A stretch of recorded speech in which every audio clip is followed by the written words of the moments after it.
was not what the man who set up the Mayor's office as Minister for London had in mind. I'm not quite sure why Mayor Livingston felt inclined to do this foray into international politics. I think it's a mistake. I think Mr. Chavez's regime in Venezuela has all sorts of questions to be asked about it, and I don't think it's appropriate in any case for an individual authority in this country to be trying to enter into bilateral relations with another country. The Mayor's extraordinary deal with Chavez is a very odd use of his powers. The way it was sold also makes no financial sense. The Mayor is using the Venezuelan money to subsidise half-price travel for London's unemployed. We estimate 250,000 Londoners will now benefit by having a half-price concession on the buses and trams. Strong socialist stuff, if only his sums added up. If 250,000 people take up this fare cut, the cost would be more like £70 million, not the 15 million Chavez has donated. Almost £1 million of the money has already been spent on advertising the deal. You'd have thought, with maths like that, the Mayor would have at least consulted the people who have to make London's transport budget balance. But the entire deal took Professor Stephen Glaister and the Board of Transport for London by surprise. How exactly did you find out about the Venezuela oil deal? We heard about that the same way as everybody else did. Through the newspapers? I mean, wouldn't it have been a little bit more proper for you to be informed in a more formal way? Perfectly proper. It's the Mayor's decision. It's not the TfL's decision. The TfL board does not approve that decision. I mean, how typical is this of the way in which Ken Livingstone interacts with bodies such as yourself? Entirely typical. By making this alliance with President Chavez, the Mayor appears to be putting ideology above the interests of London. What worries me is the way in which he and his advisers are prepared to impose their personal agenda on this city. In 2004, the Mayor played host to Yusuf al-Qaradawi, a controversial Muslim cleric. You are truly welcome. Welcome to London, a city of all times. Al-Qaradawi's published views include the opinion that, through Allah's infinite wisdom, he has given the weak a weapon the strong do not have, and that is the ability to turn their bodies into bombs as Palestinians do. The way Ken Livingstone embraced this man on behalf of Londoners alienated some of his oldest allies. Peter Tatchell used to advise the Mayor on gay and lesbian issues. I've been a very strong supporter of Ken Livingstone for nearly 30 years. I think overall he has been a good mayor for London, but I do think there are a number of issues he's made some monumental misjudgments.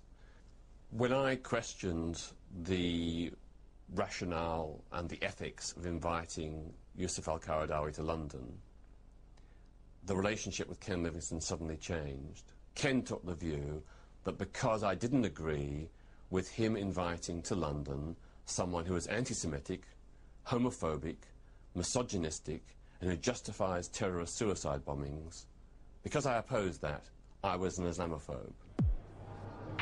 Tatchell was not alone. Journalists, campaigners, and many Muslims questioned the wisdom of al-Qaradawi's visit. The Mayor's response was to spend nearly £6,000 of taxpayers' money on a report defending Qaradawi and suggesting the controversy was cooked up by a former member of the Israeli Secret Service. He is surrounded by some advisers who come out of a history of very sectarian left-wing politics. They take a very black and white view of the world. You're either 100% for them or 100% against them. In many ways, they're like Bush. You know, exactly the mentality of Bush. Either you're for Bush or you're against Bush. Like Tatchell, I've also locked horns with the Mayor over his support for radical Islam and find his labelling of all critics on this subject as Islamophobes ridiculous. In November, I heard the Mayor plan to launch yet another report, this time on Islamophobia in the media, at a press conference in City Hall. They decided to take one whole week in the media cycle and analyse any article in the press relating to Muslims or Islam. The result was that 91% of the stories portrayed a negative image of Islam and Muslims. I'd like to know how you can justify spending public money on this kind of work. The Greater London Authority Act places a duty on the mayor to promote good race and faith relationships within the city. The mayor says it's his duty to publish reports like this, but the document appears to me to be a thinly veiled pretext for launching an attack on his critics in the press. Some of the stories classed as negative could not have been reported sensibly in any other way, such as the London bombings and a driving ban for a boxing star who happens to be a Muslim. Can you say, hand on heart, that the report that you published, that you're happy with it? I mean, I'm not concerned, and I'm the only person with a vote, so it's no great problem here. I mean, this work is commissioned by me, I am happy with it, I am publishing it.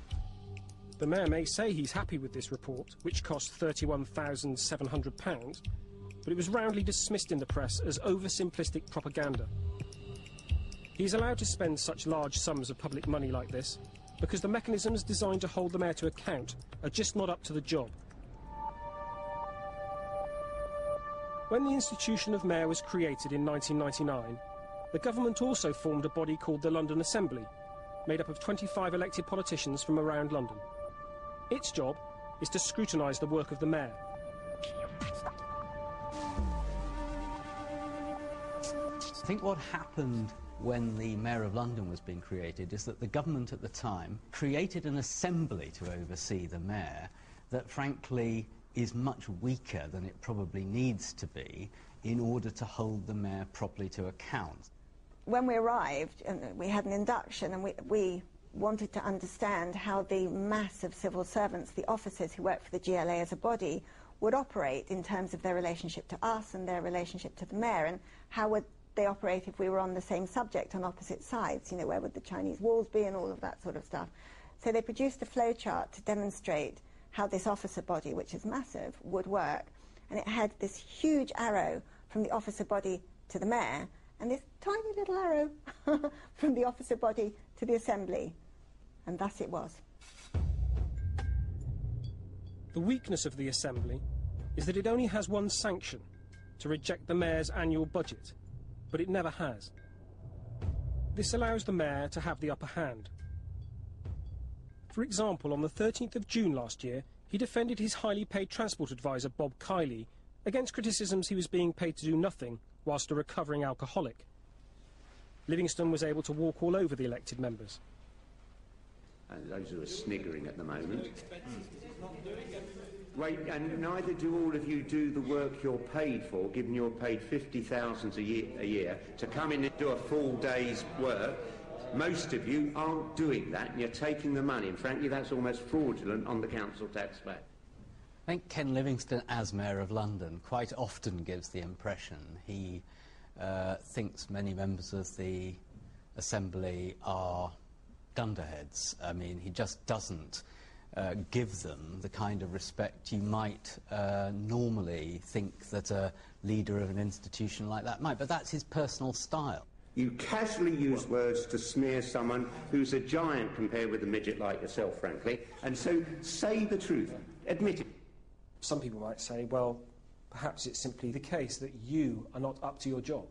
They would be entitled to draw that conclusion. They'd be entitled to certainly have that impression. We are there by the Act of 1999 to hold the mayor to the account, to be the check and the balance. But in reality, we can't.